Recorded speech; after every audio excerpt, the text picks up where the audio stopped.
nakahihintay ng mga katulad kong OFW. Ang araw mismo ng flight. Pero syempre, mahaba-haba munang pila yan, sigurado.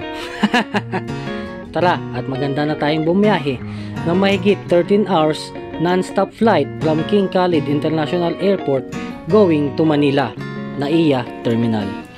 Of course, always double check our papers, flight details, exit, re-entry visa, at syempre pinakamalaga, passport at pera. Binilang ko pala yan. Meron akong 1,100 pesos pamasahe at pagkain paglabas ng airport. Tapos meron din akong mga ibang dalang pera na panlagay sa wallet. Lagi namang walang laman ang wallet ko. Wala na akong ibang dalang perang reals kasi hindi ko naman yung kailangan sa Pinas, so pinadala ko na.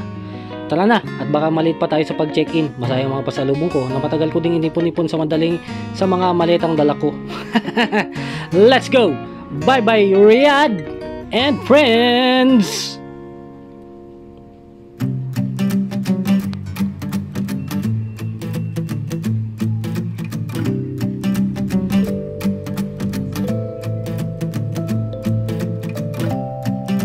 Ito na nga, at check-in time na. Andito na kami. At baka andito din sa flight na ito yung mga mahal nyo sa buhay, ka-OFW.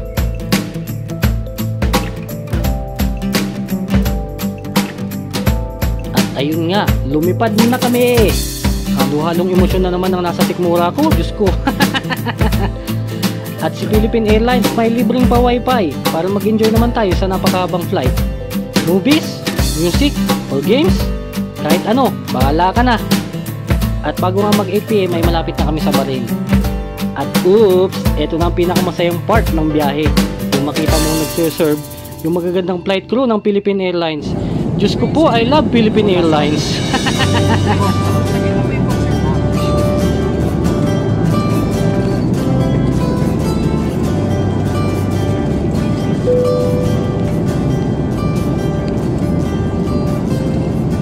Hello miss, sana makita ko ulit kita pagbalik ko. Yari tayo nito sa asawa ko pagbaba ko ng airport. Iba talaga ang Philippine Airlines. Ang sarap ng view. At syempre yung pagkain nila. Paano ka OFW? Update ulit ako about sa baggage declaration pagbaba ko ng Deep Pinas sa customs.